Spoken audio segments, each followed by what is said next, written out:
Eh bien salut à toutes et à tous, c'est Jean, c'est Moketo pour parler de tout, mais surtout de rien. On se retrouve pour une nouvelle vidéo actualité. On va faire le tour des news qui m'ont marqué ces derniers jours. Et alors pour commencer, on va tourner du côté de Marvel et du Marvel Cinematic Universe. Alors je pense que c'est passé à côté de personne. Je pense que tout le monde a vu la news comme quoi Robert Downey Jr. sera de retour pour incarner le prochain antagoniste du film Avengers 5, donc qui était d'abord prévu pour être incarné par Kang, le personnage de Kang, mais comme il y a eu effectivement énormément de couacs avec le comédien qui a été accusé à plusieurs reprises de violence notamment envers sa femme, eh bien ils ont changé leur plan et donc ils ont fait revenir Robert Downey Jr. pour incarner Doom comme antagoniste de Avengers 5. Mon avis vite fait là-dessus, je trouve ça très facile, je trouve que ça fait un peu aveu d'échec et tout.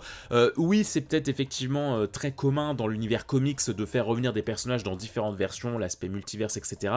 Mais je trouve que ce qui peut fonctionner en comics n'est pas forcément pertinent au cinéma. Je trouve ça dommage que du coup le prochain méchant des Avengers n'aura pas véritablement sa singularité, là où il n'y a pas forcément plusieurs acteurs qui ont incarné, je sais pas moi, Loki, qui ont incarné, en méchant d'Avengers, hein, je parle, là où il n'y a pas eu forcément plusieurs Loki, plusieurs Thanos ou plusieurs Ultron, bah là je trouve ça dommage du coup qu'on enlève un petit peu cette singularité à l'antagoniste d'Avengers 5, puisque bah, il aura cette double casquette de il fait à la fois penser à Iron Man et en même temps c'est un méchant.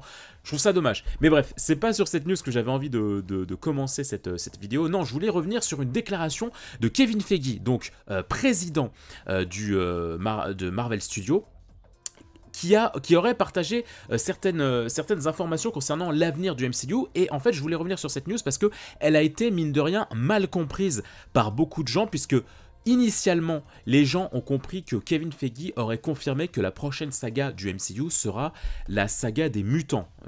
Il aurait dit comme quoi ce qui ferait suite à la saga du multivers, ce serait la saga des mutants.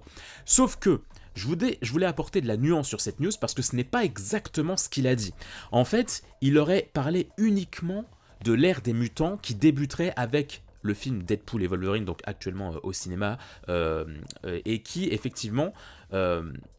Le film Deadpool et Wolverine au sein de la saga des multiverses qui s'achèvera avec Avengers Secret Wars. Donc effectivement il confirme que la saga du multiverse va s'arrêter, mais par contre il ne dit absolument pas que la prochaine saga sera celle des mutants. Il dit que l'ère des mutants commence avec Deadpool et Wolverine, que l'ère des mutants est introduite à partir de là, mais que ça ne veut absolument pas dire que le prochain arc narratif du MCU sera forcément celle des mutants. Ce n'est pas ce qui a été véritablement partagé du côté de Kevin Feige. Voilà, j'avais envie de revenir vite fait sur cette news parce que j'ai vu un peu tout et son contraire sur internet, donc voilà, au moins ça c'est fait.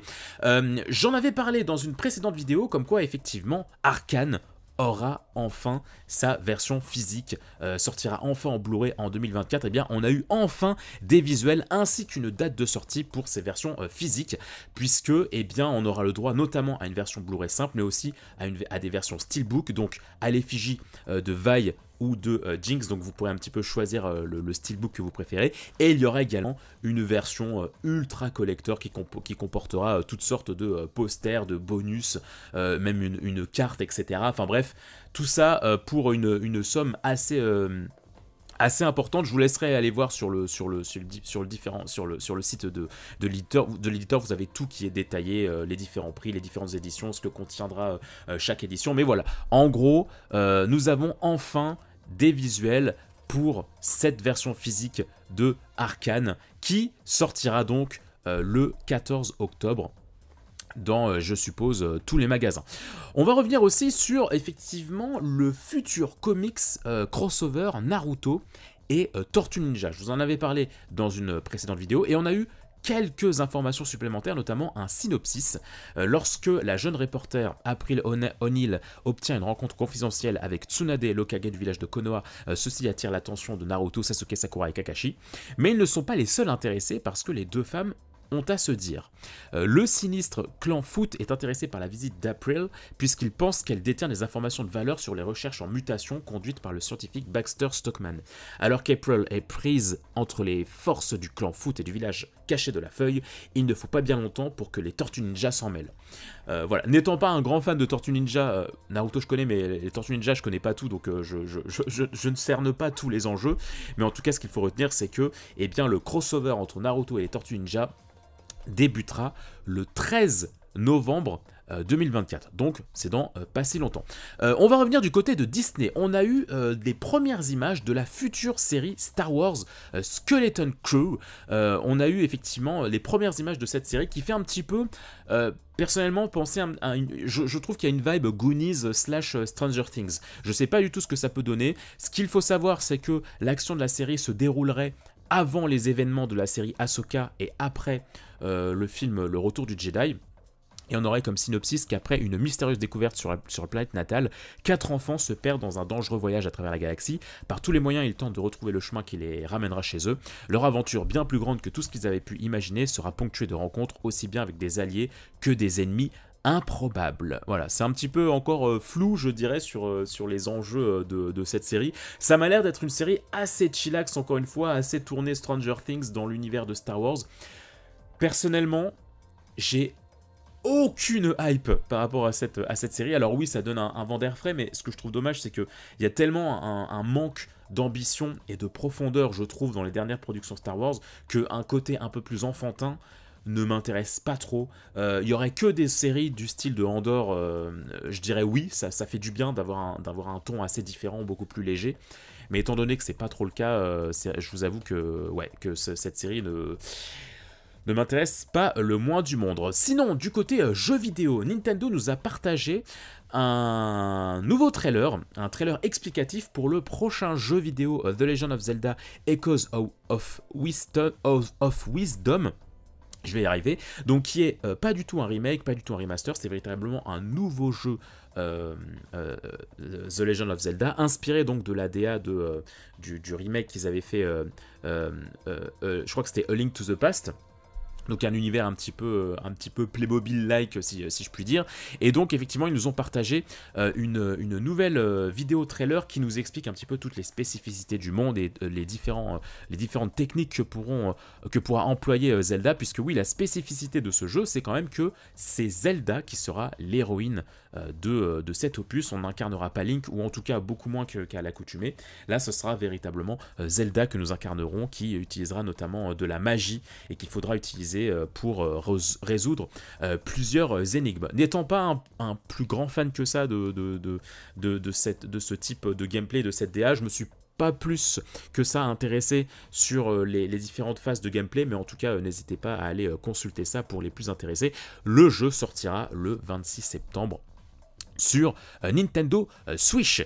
On va passer maintenant du côté de HBO et de Max, puisque effectivement on a eu le droit à un trailer nous montrant plusieurs images des futures séries qui viendront courant de l'année 2024 ainsi qu'en 2025, puisque effectivement la plateforme Max qui a été lancée récemment, et il faut l'alimenter, hein. Donc Max envoie un petit peu la Max lol sur les prochaines séries. Donc on a notamment des images sur la prochaine série autour de la licence Dune, sur la série sur le pingouin de l'univers de Batman.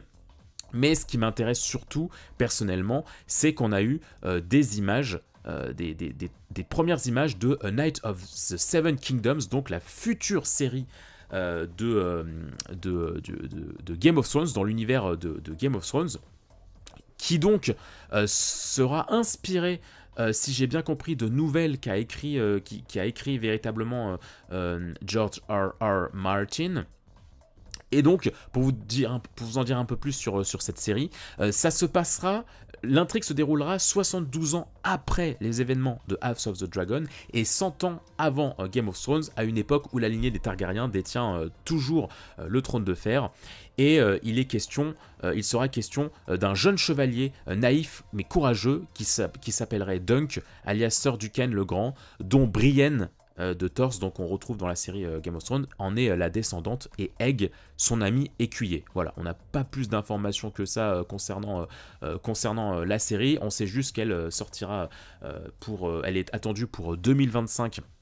Donc sur HBO ainsi que sur la plateforme de streaming.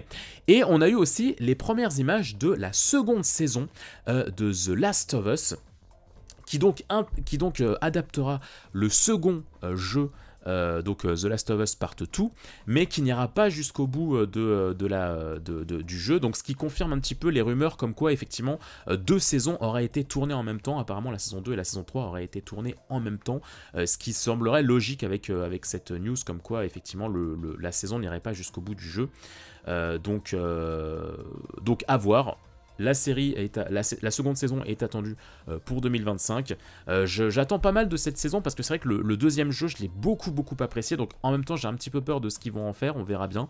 Mais en tout cas, grosse hype. Vous me direz en commentaire si jamais la seconde saison vous hype. Moi, c'est vrai que ça me fait un petit peu peur parce que il se passe un gros laps de temps entre le premier jeu et le second jeu. C'est d'ailleurs ce qui construit un petit peu certains enjeux de la saga en fait du jeu. C'est le fait que le temps a passé. On est sur une Ellie qui est beaucoup plus jeune femme, qui est beaucoup plus affirmée, qui va aller plus loin dans son côté caractériel et dans certaines horreurs. J'en dis pas plus pour ceux qui n'ont pas fait le jeu. Et du coup là, le fait que l'actrice n'a pas forcément énormément vieilli, je me demande comment ils vont gérer ça. Franchement, je me le demande. On va rester du côté de HBO pour revenir sur House of the Dragon, dont la seconde saison s'est terminée il y a peu.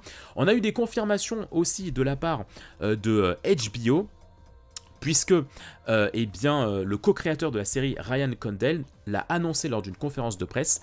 House of the Dragon se terminera avec sa saison 4. Donc voilà, la série déjà ne comportera que 4 saisons. Et ils ont effectivement aussi précisé le fait que la saison 3 est en cours d'écriture et que la production et le tournage plutôt débuteront début 2025. Donc il faudra être patient. Il ne sera pas possible de voir la saison 3 avant 2026. Et que donc s'ils en font de même avec la saison 4, on peut s'attendre effectivement à ce que la série se termine aux alentours de fin 2028, si jamais il reste dans cette optique une saison tous les 2 ans. D'ailleurs, alors je n'ai pas encore vu le final de la saison 2. Apparemment, c'est un final qui a beaucoup divisé et qui a déçu pas mal de monde, comme quoi il y aurait un peu un manque d'ambition, des choses comme ça. Je ne sais pas encore, je ne l'ai pas vu, mais ceci peut expliquer cela. Il faut savoir que initialement, certains événements qui seront présents dans la saison 3 étaient initialement prévus pour être dans la saison 2. Donc possiblement que c'est ce qui explique pourquoi la fin de saison 2 est aussi timide, c'est peut-être parce qu'ils ont dû changer leur plan, et donc au lieu d'avoir une grosse tension dans la saison 2, ils ont déplacé ça pour la saison 3, peut-être d'un point de vue production, d'un point de vue moyen technique, c'était plus simple d'être un petit peu plus léger sur la saison 2 pour promettre du plus lourd en saison 3, c'est possible. En tout cas voilà ce que j'avais à vous dire du point de vue du côté de House of the Dragon. Coup dur pour Netflix, puisque le futur animé de Dan Dan Dan, donc un manga que j'apprécie pas tout particulièrement, et que donc Netflix doit publier à partir d'octobre, eh bien les 6 premiers épisodes ont leaké sur Internet. Voilà, Netflix aurait subi un hacking et donc plusieurs projets animés, dont le prochain animé de Ranma 1/2 ou de Terminator, auraient fuité sur Internet. Et donc, prudence, si vous ne voulez pas vous faire spoil sur les aventures de Dan Dan Dan, puisque tout ce qui est opening, ending et donc voilà l'équivalent, enfin littéralement l'intégralité des 6 premiers épisodes sont trouvables sur Internet puisqu'ils ont leaké. Donc attention à vous si jamais vous ne voulez pas vous faire spoiler. On reste côté manga maintenant, puisque vous le savez sans doute aussi, mais le manga My Hero Academia s'est terminé dimanche dernier. Et oui, dimanche dernier a été le jour où a été publié le tout dernier chapitre du manga de Koei Horikoshi. Et suite à cela, il y a eu plusieurs annonces qui ont été partagées autour de la licence, notamment un concours qui est un concours mondial qui donc vous permet de voter pour votre personnage favori. World Best Hero, et donc le personnage qui sera le plus populaire, qui aura reçu le plus de votes, recevra une illustration de Koei Horikoshi qui sera à son tour sculptée. Voilà, rien que ça, c'est assez classe. Alors ça me rappelle un petit peu, les statues de One Piece qui ont été sculptées, mais là c'était pas d'un point de vue promotionnel, là c'était plus pour remercier Eiichiro Oda d'avoir d'avoir fait un énorme don à plusieurs communes du Japon pour aider les communes de se relever d'un certain tremblement de terre, d'un certain séisme. Et donc pour remercier Ichiro Oda, eh bien, le Japon avait fait construire plusieurs statues de chaque membre des chapeaux de paille. Donc ça me fait un petit peu penser à ça. Mais ce n'est pas tout, puisque il est également désormais possible d'envoyer des questions concernant la série à Koei Horikoshi, et les questions sélectionnées seront rassemblées pour le fanbook final du manga qui sortira en janvier 2025. Donc voilà, n'hésitez pas, si jamais vous êtes un grand fan de la série, eh bien vous pouvez poser toutes les questions que vous voulez et espérer d'être publié dans le fanbook final de l'œuvre pour rendre hommage au manga de super-héros. Voilà ce qui termine cette vidéo news, cette vidéo actualité. J'espère que cette vidéo vous aura plu. N'hésitez pas à mettre un petit pouce en l'air si c'est le cas et à vous abonner si mes vidéos vous plaisent. Il y a plein de contenu qui vous attend sur la chaîne, sur la pop culture, donc n'hésitez pas à vous balader sur Amoket TV. Moi en attendant, je vous souhaite plein de bonnes choses. Prenez soin de vous et à très vite pour de prochaines vidéos. Bye bye les gens.